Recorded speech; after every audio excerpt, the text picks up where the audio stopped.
Well, hello there. I didn't even see you there. This is Your Life, My Hands. Welcome back to my kitchen. Today I'm doing a 500 sub special, and it's kind of a miracle that I'm even at 500 subs, but thanks to potatoes, I suppose. So, what am I making today? I'm going to be making the most decadent lo mein that I can make. Now, I just did a lo mein video, and I said, hey, that actually tasted really good, so I kind of want to do it again because it's going to be my lunch for the next 3 days while I work over the weekend. And we're going to be starting with portobello mushrooms, just like I did before. However, some other ingredients I'm going to be adding in here are going to be some shallots. And I've actually never cooked with shallots. Yeah, I've seen a lot of them cooked with and stuff, but I usually just use onions. Or, normal onions, yellow, white, or red ones. So to start with, I want to start slicing these into kind of some long, thin slices. I think that'll pair nicely with noodles as they kind of get all intertangled together. So one bulb's going to be left that way, and just nice long strips, thin as you can kind of cut them. We're not going for an exact science here. I don't do that in my kitchen. The other bulb, better calm down and not make me act up. Anyways, this bulb right here. Wait a minute. Oh, well, look at that. I got two bulbs. This one I'm going to cut a little bit finer, maybe into more like chunks. I will cut it across the grain when I'm done making some slices. If I can stop that. Nope, it didn't work that way. So here, let's try it this way. There we go. So we'll have a little bit of a variety in our textures and onions. We're going to do the same thing with this one over here. And I'm hoping these things taste pretty good. I mean, I've always heard that they're excellent flavors and additives for pretty much anything that you cook. And that's what we're shooting for today. We're looking to add a whole bunch of good flavors in here.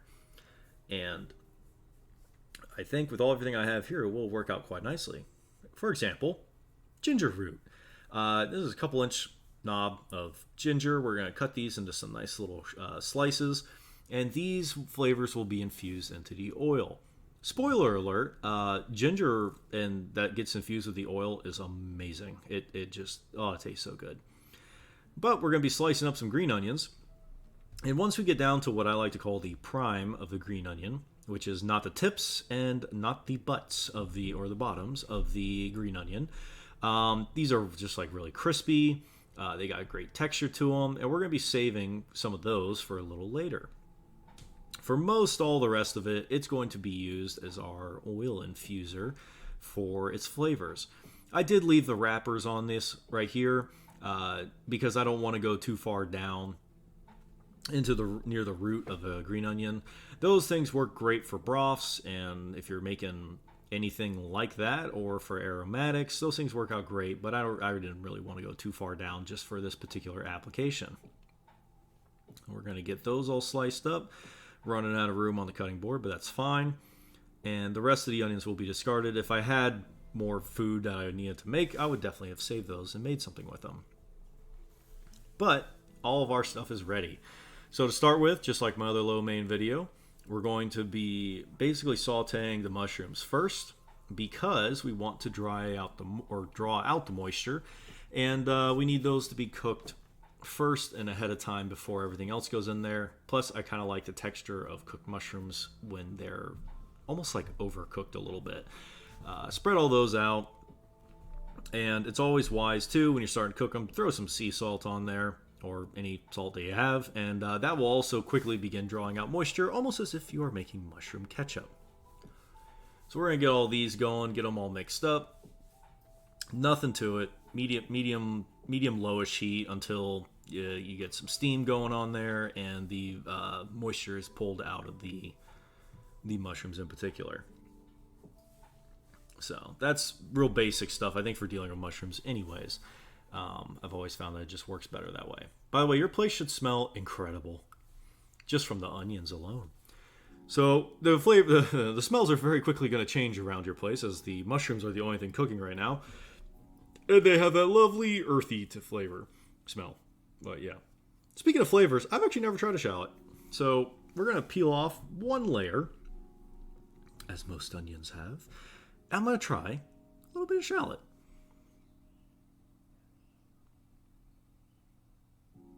Yep. And, it tastes like an onion. So it's nothing super special. It tastes like a red onion, but with a much milder kind of flavor, not so much bite. I mean, I love red onions. I can pretty much eat them raw. I just love the flavors of them. The shallot's good. I think it's just a milder version. I can see why that they cook with it, so you get that kind of strong flavor, but without quite such a harsh aftertaste to it. The mushrooms, since I'm running out of room and I don't have a whole lot of room in my place, are going to be saved. All the juices, oil, mixture, whatever else you got in there, all that could be thrown into a bowl. That will be added in a little bit later. And it takes, there we go. Okay, finally got all the mushrooms out of there. The heat is off at the moment, and that is now ready. We're going to be using a neutral flavored oil like Crisco Pure Vegetable Oil. Go ahead, grab your measuring cup. Realize you don't have your measuring cup. Have to go walk over to go grab your measuring cup. Come back at some point there, buddy. Hey, there you are. Sorry about the camera angles. I'm still figuring all this out. Anyways, we're going to be using just a tad bit less than a third of a cup. And I mean, it is a lot of oil that goes into this, but there's also a lot of pasta involved and a lot of different ingredients, and you really don't want it all to like stick together and stuff. So it's supposed to be a little bit oily. But like I said, I use just shy of the third cup mark. Get that tossed in there. And we'll begin infusing our vegetables into this. One other oil that I would highly recommend for this, just for its flavor properties, is, of course, sesame oil. And it's just fantastic. This is a new one. Grab the impossibly small finger hole to attempt to open it. Actually managed to get it. And go ahead and drop in, could be a tablespoon to maybe a tablespoon and a half or so, whatever your flavor preference is. Sesame oil is fantastic. From there, we're going to begin getting some of the stuff in here. I'm going to start with a few garlic cloves. They're various sizes, so I use like 5 of them. I love garlic, so you can never have enough of it. I measure that stuff with my heart. Very few measurements happen on this particular show because it's very much a personal preference. But go ahead, get all the little ones, the big ones, get them all mashed up in there. They're going to be the first one just because they're probably the easiest just to crush up. Make a mess, of course. Throw it on the tagine right there. That's great. I saw that. I know other people did too. So from there, we're going to turn on the heat just a little bit. And we're going to begin adding in our vegetables here. The mushrooms will be saved for a little bit later. We're going to be starting with the green onions. I don't know why I said starting with green onions. They're all going into the same pot before anything is actually cooking. But that's what I'm going to start with. I'm just throw all in there. Make sure, of course, that you use your hands when you do this so that your hands and your entire palm are going to smell of onion. But you're trying to break up the onions a little bit. So realize that's kind of stupid. You could just do it with a spatula. And you don't need to have your hands smelling like an onion for the rest of the day. Get all these guys fantastically mixed up. And they're going to begin simmering over very kind of low heat. You just want this to bubble just a little bit and to begin to wilt down the green onions. The ginger will begin to cook, and your place right now should be smelling fantastic as this begins to heat up. I figured it was appropriate to do a 500 sub video for, something like Asian food, because otherwise I would have used a potato. Oh yeah, hey, throw some of these in there. Good color, good flavor. And if you've been here or you're here watching this because of the potato video, I salute you for standing through all the terrible videos that I've recorded. But that video, it was so funny. I was actually I didn't realize it. I wasn't signed into my account. I was signed into another account under YouTube. And when I actually got back into that account, I was like bombarded with the views and the comments on that particular video. And it was so funny to me. I was like, when did this happen? What algorithm did I click with and got all these views from? It was so funny to me. And it was amazing. Like, I do this because I just simply enjoy cooking, and I cook for myself. And I used to cook for my folks and other people that I knew and stuff. And then I moved away, and now I don't really know anyone or have anyone around. So it's like I do this just to stay connected with what I like doing with people. Gochujang from Walmart, actually, fantastic. Definitely should use this. Korean pepper sauce, not that spicy, incredible flavors. Oh, yeah. But if you're here because of that video, thanks for sitting through it. And as I'm trying to get better at this, and I don't have a whole lot of space, so my videos are not a very high quality production in my little efficiency that has a kitchen in it.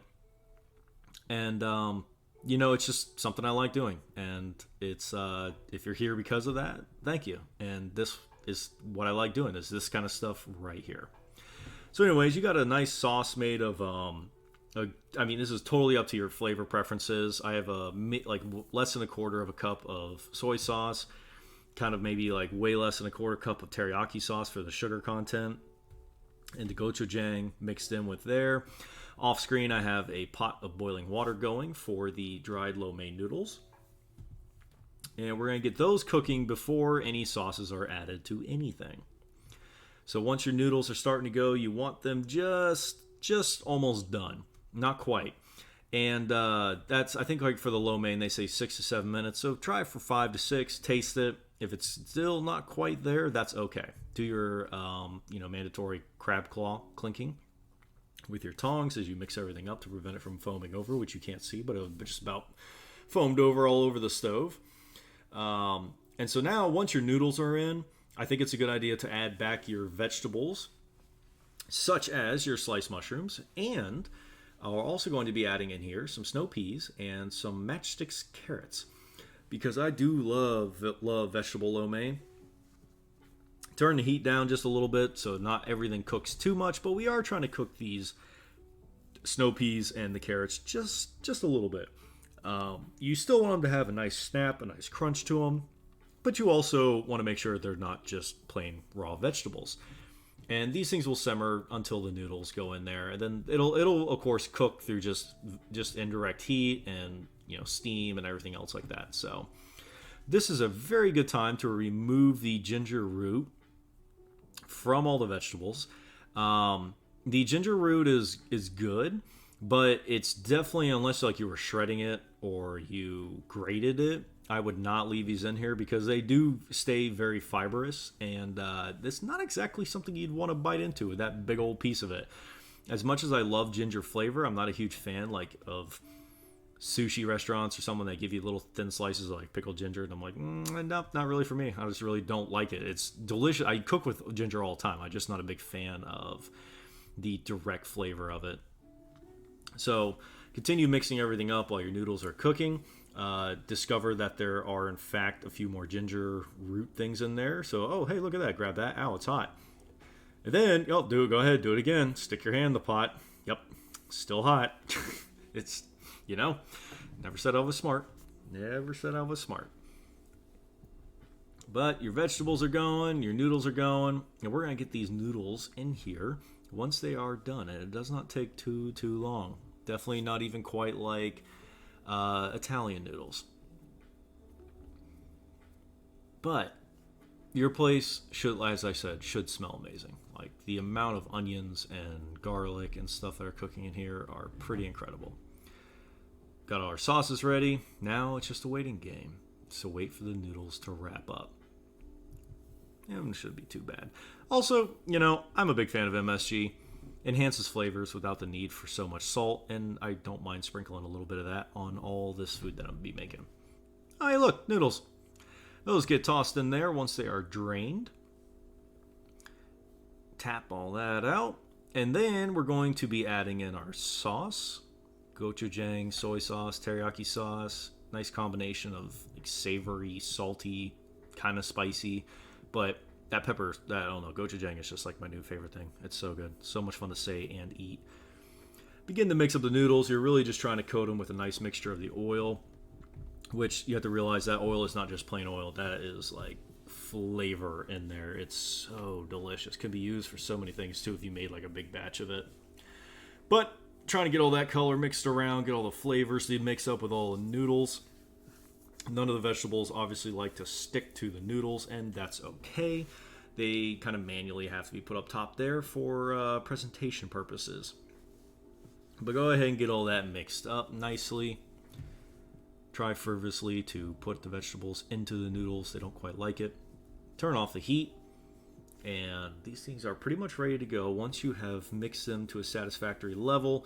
Obviously now, once you've had it mixed up the first time is a good time to try all the flavoring, see if it needs more soy sauce, see if you want it to be sweeter. You can also add a little bit of brown sugar into this to cut through some of that saltiness. Tap all that stuff down so hopefully you get a nice looking meal. Yep, throw it all over the place like some kind of slob. That's usually how it goes. And from there, you have some wonderfully decadent infused lo mein. But I was thinking, that's really good. Let's try it. And adjust for seasonings. Step some of that. Get some noodles. We're going to grab a snow pea. And I can tell you the snow peas and the carrots were still very crunchy, but it didn't quite taste like a raw vegetable. But how can we make it better? Oh, look. Slap meat. That's what we're going to do. So I actually was thinking, I was like, I got to make something. If I'm going to make a sub special, I got to make like a decadent food. And I decided to go with a little bit of steak. I was thinking like shrimp or something. I was like, I haven't had steak in a while. So this is a top sirloin. Not exactly the cut of meat that I was particularly looking for at Walmart. But top sirloin is fine for the intended purposes that we are going to be using. So lightly coat it in just a little bit of oil. This steak had been sitting in the microwave in this packaging while it kind of came up to room temperature. I've always found that cooking steaks at room temperature is a little bit easier depending on what level of doneness you're going for. Go ahead, slap the countertop and watch as your camera bounces all over the place because the tripod that you have is kind of garbage from Amazon. But that's okay. So, pat everything down, lightly salted. This is very, very traditional steak treatment. Wash your hands off because you have a ton of oil and now meat juices all over your hand. Because you now have to pepper it with your pepper grinder because you forgot to buy a shaker of pepper that you could use with your dry hand. That's fine. Go ahead, crank up your heat on your cast iron. Grind over some pepper. Can't go wrong with just a little bit of salt and pepper on a steak. I don't believe that they need a whole lot else. This isn't jerky after all. And of course, pat it back down so everything sticks. Realize that, hey, you still got to pepper the other side, so you got to wash your hands again. I should have just bought a pepper shaker instead of the grinder, or used that this time. Whatever. We're back in business. So, vegetable oil, once it begins to kind of get to that smoky stage, it is definitely ready. Over mostly high heat, we're going to be dropping in our steak and not touching it or not moving it around for at least a couple minutes. And I'm shooting for about 3 minutes per side, which on a normal day would definitely yield a very, very rare, almost blue steak. And that's okay. What we're shooting for is I'll probably do 3 minutes on one side and then maybe 3 to 4 on the other side and gently drop the heat so we're not singeing it too much. If this is definitely a little more rare than I would even like it, that's okay. This is going to be going into a meal where I'm going to be microwaving it again, as this is my lunches. So, 3.5 minutes on one side, we got a nice crust, and about 3 to 4 minutes, maybe even a little bit longer on the other side. And just from gently touching it, you can kind of tell it's got a soft center on it, so it should still be plenty red, which is how I like my steaks anyways. We're going to remove it, see which side has the better sear, and up there. Okay, well, that one didn't really sear very well, but that's fine. It's going to be gently sliced up and put into stir fry. It's totally okay. So, that's been done. We're going to let it rest for about 10 minutes, save all the delicious juices that came out of there, toss it back into the lo mein. And from there, we're going to be trying and cutting this thing into thinner strips across the grain. It's going to yield a pretty easy to eat steak. And of course, the ends are whatever, they're the ends. But as I did cut into it, and got more closer towards the center and stuff, there were some fantastically cooked, like medium rare pieces, and that was exactly what I was going for. And it tasted great too. The little ends I ended up eating, and just a little salt on them, bring out the flavor. Just incredible. I love steak so much. I wish it wasn't so expensive, but that is okay. So continue slicing. Thinner strips. You can make them as thin or as thick as you want. I'm kind of going with like a nice medium. Not trying to get, Philly cheesesteak style thin slices here. That's okay. And here it is. Decadent vegetable and steak lo mein. The absolute pinnacle of lo mein, I think. And I was like, yeah, that was amazing. I'm really glad I did that. And then I was like, this is supposed to be a 500 sub special. I can make it more decadent. What can I do to make it more decadent? I know, toasted sesame seeds. Because, they're pretty. They go on this kind of food, and why not? So we're going to get some color contrast in here between all the dark colors, the greens and the oranges and the toasted sesames. It's going to be fantastic. And I didn't use all of them. I put way too many in there, but that's okay. So, and then don't forget, this is what I forgot the first time I made this stuff. You also have your topping green onions that you saved earlier. Sprinkle those out across the top, and you have what can be considered a mostly one pot meal. Actually, I use 2 pots for the noodles, but I mean, just look at this stuff. Crispy vegetables, fresh onions, flavors that can kick your butt. I mean, the ginger infused oil is incredible. Great steak. And to be honest, this was just a 500 sub special. I can't thank everyone enough for your support, your comments, your interest, the things. I mean, it's been fantastic, and I really appreciate all of you.